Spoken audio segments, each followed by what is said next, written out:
Today we're going to be looking at trophic structure, which is the feeding relationships in an ecosystem.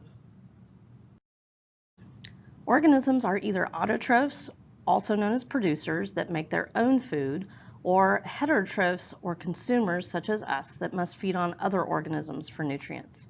Consumers can either be herbivores, which are of course plant eaters, carnivores, which are your meat eaters, omnivores, which eat both plants and meat, or decomposers, which feed on dead organisms. So another way of talking about these organisms is in reference to their position in the food chain or the food web. And so we can see that you have your primary producers, which are the things that of course are making the food that bring the energy into the ecosystem. We'll talk more about that later. Then you have your primary consumers, which are the first level consumers. They are going to feed on the producers, so they will always be herbivores. And then your secondary consumers, these guys feed on the primary consumers. They're the second level consumers, and they will typically be carnivores, but of course they could be omnivores depending on where in the food chain they eat at a given time. But when they are eating as secondary consumers, they will always be carnivores. And then you have your tertiary consumers and quaternary consumers, and that's usually about as far as the food chain will go. And we'll talk more about that later. The other thing I want you to notice about the food chain here is that what we're looking at, what a food chain actually shows, is the transfer of energy as one organism eats another. So it's less about who's eating who and more about that transfer of energy. And so where we see that, where we see the flow of energy, is the arrows. And so notice that the arrows move from the producers up to the quaternary consumers. And that direction of flow of energy is very important. The energy is going to be going from the producer to the primary consumer, from the primary consumer to the secondary consumer, from the secondary consumer to the tertiary consumer, and so on. So that direction that the arrow is pointing is very significant because it shows that flow of energy. So a food chain only shows one possible sequence of feeding relationships in an ecosystem, but the more realistic, more complex version of that would be the food web, which still shows those same feeding relationships, but it shows all of them as opposed to just one possible sequence. So a food web can actually contain multiple food chains.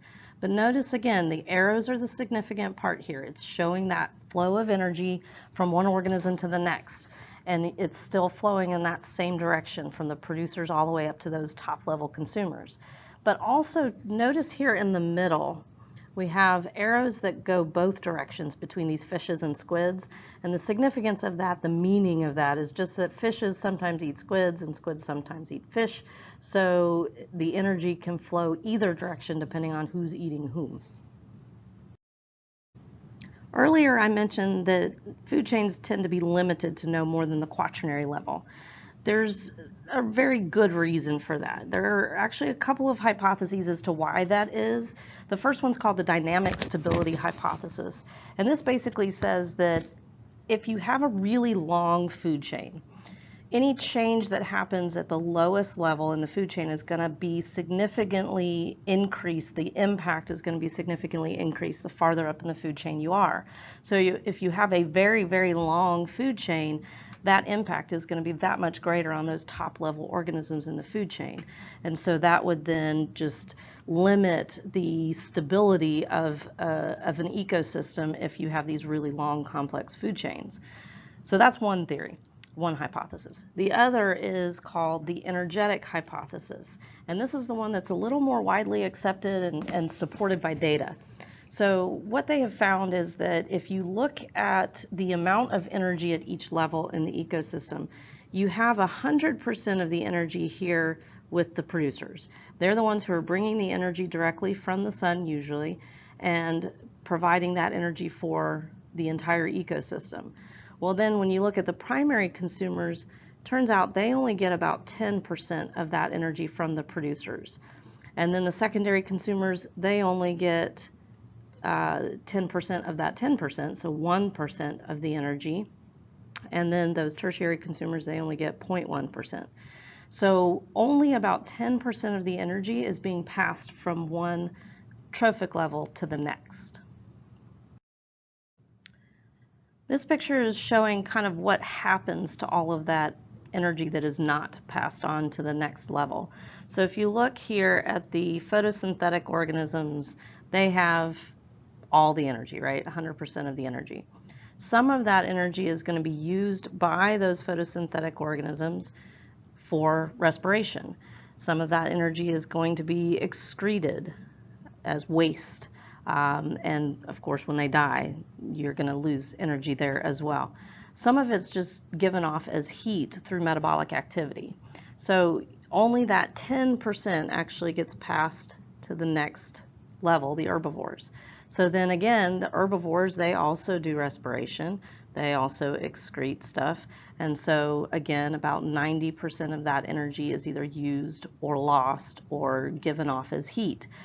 And then 10% goes on to the primary carnivores. So it just continues where each organism is using some of that energy, and then again, some is lost as heat through metabolic activity. So if we look a little closer at these photosynthetic organisms, one of the things that ecologists will look at in an ecosystem is what's called primary production. And that's the amount of light energy converted to chemical energy by those autotrophs. And we can calculate that. We can look at the gross primary production, which is how much total primary production there is in an ecosystem.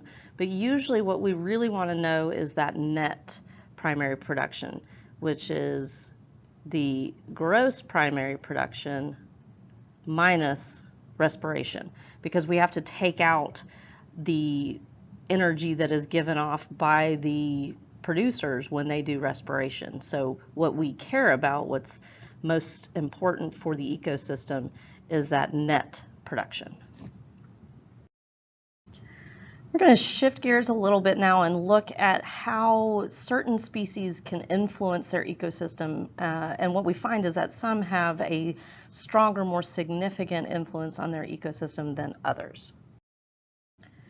So here we're looking at what's called species diversity, which refers to the variety of different kinds of organisms that make up a community. And there's a couple of different things that are components of species diversity. So the first is what's called species richness, and that's the number of different species.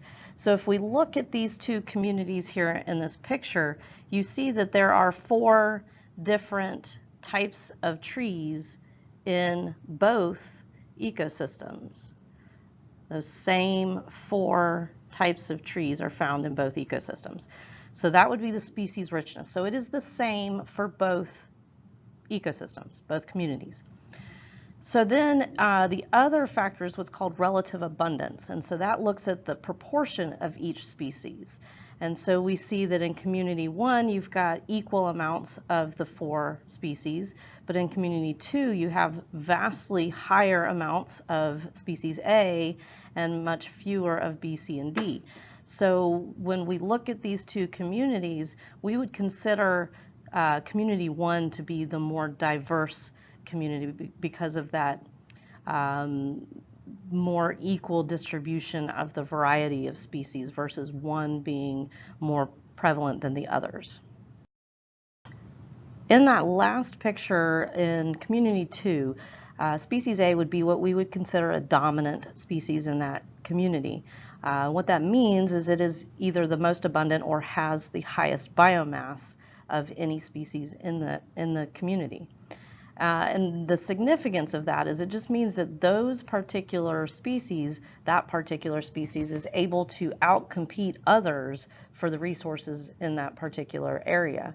And so their presence can often dictate which other organisms live in the ecosystem simply because of their abundance in that region. Invasive species are organisms that are introduced into a non-native habitat. Sometimes it's done intentionally. We'll talk about some situations like that here in a second. But a lot of times it's done unintentionally. They are accidentally brought in through people traveling to a particular area. There was a situation many years ago where zebra mussels were brought into the United States in the ballast of ships and accidentally introduced into the water in the northern part of the U.S. And then, like I said, sometimes it's done intentionally. Here in Georgia, we have kudzu, which is seen here in this picture, and you've probably seen it. It's pretty much everywhere. And it was brought into the area for a very specific reason, erosion. We were trying to reduce soil erosion, and the easiest way to do that is to plant stuff. Well, kudzu grows very quickly, and so it was very good for that purpose of soil erosion control. The problem is kudzu loves our ecosystem and grew abundantly and grew ultimately out of control. And there are no natural predators or anything that feeds on the kudzu, and so it has no control mechanisms in place here in this area. So we've tried several ways of controlling it, and it's better, but it's still growing out of control. And that's the issue with invasive species, is they tend to move into an area, they have no predators, there's no natural control mechanisms, there's no parasites, no disease, nothing that keeps the population in check. And so they take over, and they can actually force out some of the native species. And that can create all sorts of problems with food chains and food webs and other things in the area. And so historically, people hesitate to bring in intentionally non-native species because of that potential for taking over the ecosystem. Keystone species are very interesting. They're not necessarily the most abundant, but they have a tremendous impact on their ecosystem. They serve a pivotal niche in their ecosystem, and their loss can sometimes lead to drastic effects on the entire ecosystem. So at some point, orcas started feeding on sea otters in the North Pacific, and what that caused was a decrease in their population.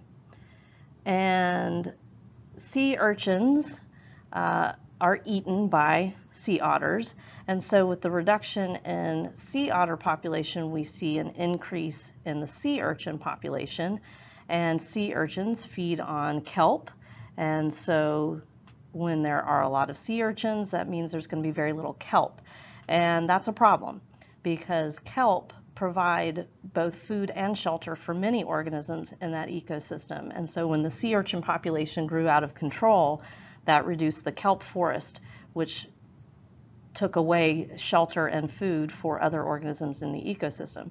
And it all can be traced back to the sea otters. So sea otters then are the keystone species in that particular ecosystem. So let's talk about that term keystone species and the significance of it, where it came from. So it comes from architecture, and an arch, when it is built, at the very top, there is a special stone that is placed right there at the very top of the arch that's called the keystone. And without the keystone, the arch cannot stand, it will collapse. And so that's where the term comes from, because the keystone species is so important that without it, the ecosystem can collapse. The last species we're going to talk about is what's called a foundation species. These guys are also known as ecosystem engineers because basically they will actually physically alter the environment. And the classic example is, of course, the beaver, because they build dams and therefore they restrict the flow of a stream or a creek or a river and alter the physical environment below the dam. And so they essentially determine what that ecosystem will look like, and therefore that would affect what organisms will move in.